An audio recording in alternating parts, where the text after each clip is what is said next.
ನಮಸ್ಕಾರ ಸ್ನೇಹಿತರೆ, ನಮ್ಮ ನಂಬಿಕೆಗೆ ಸ್ವಾಗತ ಸುಸ್ವಾಗತ.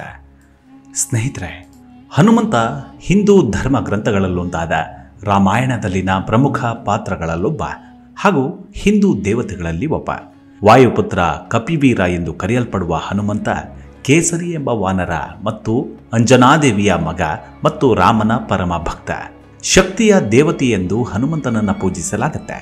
ಹನುಮಂತ ಕಿಷ್ಕಿಂಧೆಯಲ್ಲಿ ಸುಗ್ರೀವನ ಜೊತೆಯಲ್ಲಿರ್ತಾನೆ.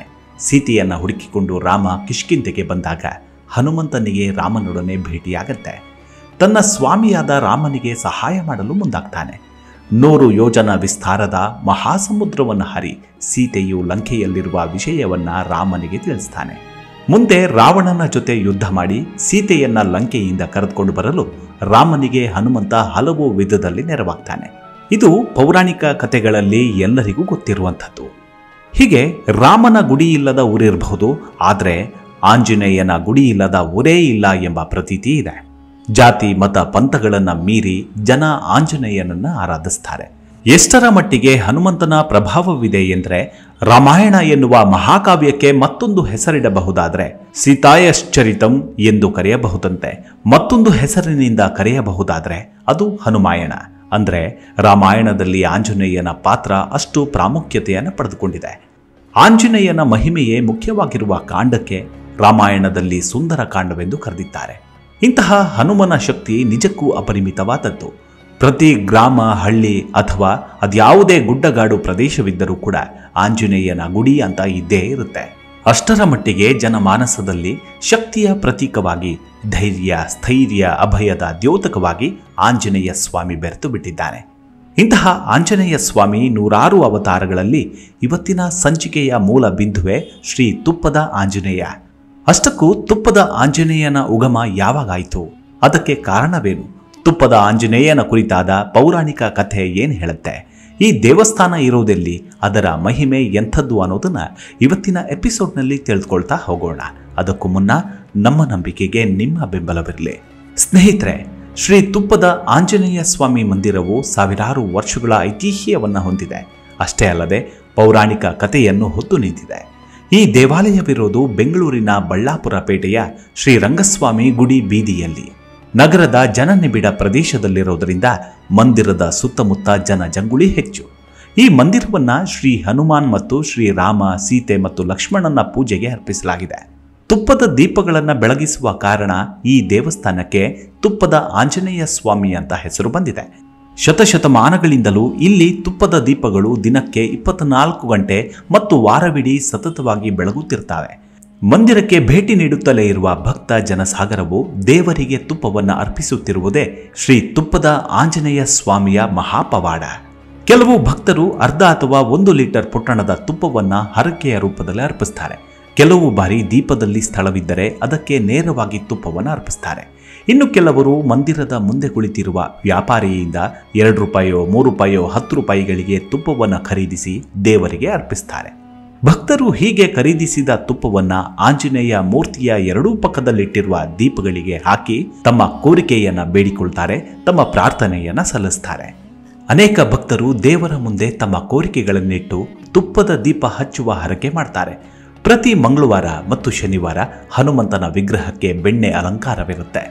1000 ವರ್ಷಗಳಿಗೂ ಹೆಚ್ಚು ಪುರಾತನವಾದ ಈ ದೇವಸ್ಥಾನವನ್ನ ಚೋಳ ವಂಶದ ರಾಜನೊಬ್ಬ ನಿರ್ಮಿಸಿದ ಎಂದು ಶಿಲಾ ಶಾಸನಗಳಿಂದ ತಿಳಿದು ಬರುತ್ತೆ. ದೇವಸ್ಥಾನದ ಪೂಜಾರಿ ತಮ್ಮ ತಂದೆಯ ಮಾರ್ಗದರ್ಶನದಲ್ಲಿ ಅತಿ ಕಿರಿಯ ವಯಸ್ಸಿನಿಂದಲೂ ಪೂಜೆ ಪುನಸ್ಕಾರಗಳನ್ನು ನಡೆಸಿಕೊಂಡು ಬರ್ತಿದ್ದಾರೆ. ಪ್ರಸ್ತುತ ಟ್ರಸ್ಟಿಗಳ ಮಂಡಳಿಯೊಂದು ಮಂದಿರದ ನಿರ್ವಹಣೆ ಕೆಲಸ ವಹಿಸಿಕೊಂಡಿದೆ. ಈ ದೇವಸ್ಥಾನದ ವೈಶಿಷ್ಟ್ಯವೆಂದರೆ ಮಂದಿರಕ್ಕೆ ಭೇಟಿ ನೀಡುವ ಭಕ್ತರಿಗೆಲ್ಲ ಸ್ವತಃ ದೇವರನ್ನ ಪೂಜಿಸುವ ಅವಕಾಶವಿದೆ.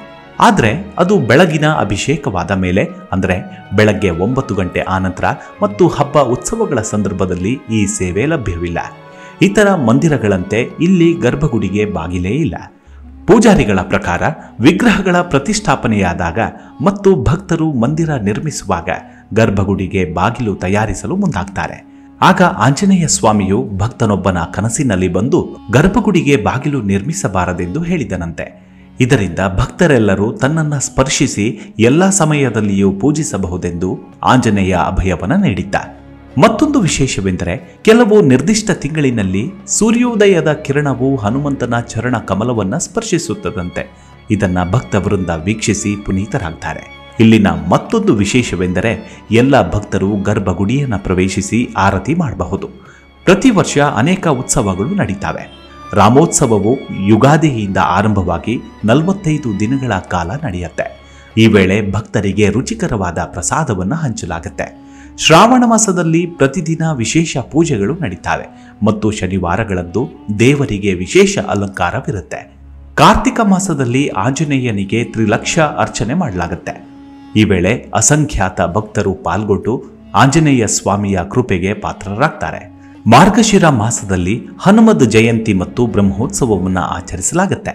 ಈ ದೇವಸ್ಥಾನಕ್ಕೆ ಶ್ರೀ ಜಯಚಾಮರಾಜೇಂದ್ರ ಒಡೆಯರ್, ದಿವಾನ್ ಮಿರ್ಜಾ ಇಸ್ಮಾಯಿಲ್, ಕೆಂಗಲ್ ಹನುಮಂತಯ್ಯ ಸೇರಿದಂತೆ ಅನೇಕ ಗಣ್ಯರು ಭೇಟಿ ನೀಡಿದ್ದಾರೆ. ಶ್ರೇಷ್ಠ ಸಂತ ಸಮರ್ಥ ರಾಮದಾಸರು ಇಲ್ಲಿಗೆ ಭೇಟಿ ನೀಡಿ ಕೀರ್ತನೆ ನಡೆಸಿಕೊಟ್ಟಿದ್ದರು ಎಂಬ ದಾಖಲೆ ಕೂಡ ಇದೆ. ದೇವಸ್ಥಾನದ ಇತಿಹಾಸವನ್ನು ಗಮನಿಸಿದರೆ ಬಹಳ ಹಿಂದೆ ಬೆಂಗಳೂರು ಬಳ್ಳಾಪುರ ಪೇಟೆಯ ಶ್ರೀ ರಂಗನಾಥ ಸ್ವಾಮಿ ಮಂದಿರದ ಅರ್ಚಕರಾದ ಶ್ರೀ ಅರ್ಚಕಂ ಕುಪ್ಪಣ್ಣಾಚಾರ್ಯ ಮತ್ತು ಶ್ರೀ ಅರ್ಚಕಂ ಅಯ್ಯಪ್ಪಾಚಾರ್ಯ ಅವರು ಬಡತನದಲ್ಲಿ ದೇವಸ್ಥಾನದ ಆವರಣದಲ್ಲಿಯೇ ಜೀವಿಸುತ್ತಿದ್ದರು. ಒಂದು ದಿನ ಶುಕದೇವ ಎಂಬ ಯೋಗಿಯು ಬಂದು ಮಂದಿರದ ಆವರಣದಲ್ಲಿರಲು ಅನುಮತಿ ಕೋರಿದನಂತೆ. ಯೋಗಿಯ ತೇಜೋಮಯ ವ್ಯಕ್ತಿತ್ವ ಕಂಡು ಅರ್ಚಕರು ಆ ಯೋಗಿಗೆ ಅನುಮತಿಯನ್ನ ನೀಡಿದರು. ಶ್ರೀ ಶುಕದೇವರು ಪ್ರತಿದಿನ ತನ್ನ ಮಂತ್ರಶಕ್ತಿಯಿಂದ ಚಿನ್ನವನ್ನು ಸೃಷ್ಟಿಸಿ ಅದನ್ನು ಸತ್ಕಾರ್ಯಗಳಿಗೆ ಬಳಸುತ್ತಿದ್ದರಂತೆ. ಯೋಗಿಯ ಈ ಅದ್ಭುತ ಶಕ್ತಿಯನ್ನು ಕಂಡು ಚಕಿತರಾದ ಅರ್ಚಕರು ತಮಗೂ ಆ ವಿದ್ಯೆಯನ್ನ ಕಲಿಸಿಕೊಡಬೇಕೆಂದು ಕೋರಿಕೊಳ್ತಾರೆ. ಆದರೆ ಆ ಪುರೋಹಿತರು ಗೃಹಸ್ಥ ಜೀವನವನ್ನ ನಡೆಸುತ್ತಿದ್ದರಿಂದ ಇದನ್ನ ಕಲಿಯುವುದು ಸೂಕ್ತವಲ್ಲ ಎಂದು ಯೋಗಿ ತಿಳಿಸಿದರು. ಆದರೆ ಇದಕ್ಕಿಂತಲೂ ಉತ್ತಮವಾದುದನ್ನು ತಾನು ಅವರಿಗೆ ಕಲಿಸುವ ಭರವಸೆಯನ್ನು ನೀಡಿದರು. ಅದೇನೆಂದರೆ ಸ್ನಾನ ಮಾಡಿ ದಿನನಿತ್ಯದ ವಿಧಿವಿಧಾನಗಳನ್ನು ಪೂರೈಸಿದ ಮೇಲೆ ಶುಭ ಗಳಿಗೆಯಲ್ಲಿ ತನ್ನ ಬಳಿಗೆ ಬರುವಂತೆ ಅವರಿಗೆ ಸೂಚಿಸಿದರು. ಅವರಿಬ್ಬರೂ ಹಾಗೆಯೇ ಮಾಡ್ತಾರೆ. ಯೋಗಿ ಶುಕದೇವರು ಆಂಜನೇಯನ ಶಿಲಾಮೂರ್ತಿ ಮತ್ತು ಮಹಾಬೀಜಾಕ್ಷರವಿದ್ದ ಯಂತ್ರವನ್ನು ಪ್ರತಿಷ್ಠಾಪಿಸಿದ್ದರಂತೆ. ದೇವರ ವಿಗ್ರಹದ 2 ಬದಿಯಲ್ಲಿ ತುಪ್ಪದ ದೀಪವನ್ನೇ ಹಚ್ಚಬೇಕೆಂದು ಹೇಳಿದ ಆ ಯೋಗಿಯು ವೈದಿಕ ನೀತಿ ನಿಯಮಗಳಂತೆ ಶ್ರದ್ಧಾಭಕ್ತಿಯಿಂದ ಪೂಜಿಸುವಂತೆ ತಿಳಿಸಿದರು. ಹನುಮಂತನ ಭಕ್ತರೇ ಅವನಿಗೆ ಮಂದಿರ ನಿರ್ಮಿಸುವರೆಂದು ಹೇಳಿದ ಯೋಗಿಯು ದೇವರು ಅವರಿಗೆಲ್ಲ ಕೃಪೆ ತೋರುವನೆಂದು ದೇವರ ವಿಗ್ರಹಕ್ಕೆ 3 ಬಾರಿ ಪ್ರದಕ್ಷಿಣೆ ಹಾಕಬೇಕೆಂದು ತಿಳಿಸಿದ್ದಾರಂತೆ. ಅದರಂತೆ ಅವರು ಪ್ರದಕ್ಷಿಣೆ ಪೂರೈಸುವ ವೇಳೆಗೆ ಆ ಯೋಗಿ ಕಣ್ಮರೆಯಾಗಿದ್ರು. ಆನಂತರದ ದಿನಗಳಲ್ಲಿ ಅರ್ಚಕರು ಭಕ್ತರ ನೆರವಿನಿಂದ ಹನುಮಂತನಿಗೆ ಸಣ್ಣ ಗುಡಿಯನ್ನು ನಿರ್ಮಿಸುತ್ತಾರೆ. ಕಾಲಾನುಕ್ರಮದಲ್ಲಿ ಆಂಜನೇಯ ದೇವಸ್ಥಾನದ ಪ್ರಕಾರದಲ್ಲಿಯೇ ಭಕ್ತರ ನೆರವಿನಿಂದಾಗಿ ಶ್ರೀರಾಮನಿಗೆ ಮಂದಿರ ನಿರ್ಮಿಸುವಂತೆ ಈ ಅರ್ಚಕರ ವಂಶಸ್ಥರಾದ ಶ್ರೀ ಶ್ರೀನಿವಾಸಾಚಾರ್ಯರಿಗೆ ಭಗವಂತನ ಪ್ರೇರಣೆಯಾಗತ್ತೆ. 20ನೆಯ ಶತಮಾನದ ಆರಂಭದಲ್ಲಿ ಶ್ರೀಮತಿ ಕಮಲಮ್ಮ ಎಂಬ ಭಕ್ತರು ಶ್ರೀರಾಮ, ಲಕ್ಷ್ಮಣ ಮತ್ತು ಸೀತೆಯ ವಿಗ್ರಹಗಳನ್ನು ಶಿಲ್ಪಿ ಶ್ರೀ ಶಂಕರಾಚಾರ್ಯರಿಂದ ಕೆತ್ತಿಸಿಕೊಟ್ಟರಂತೆ.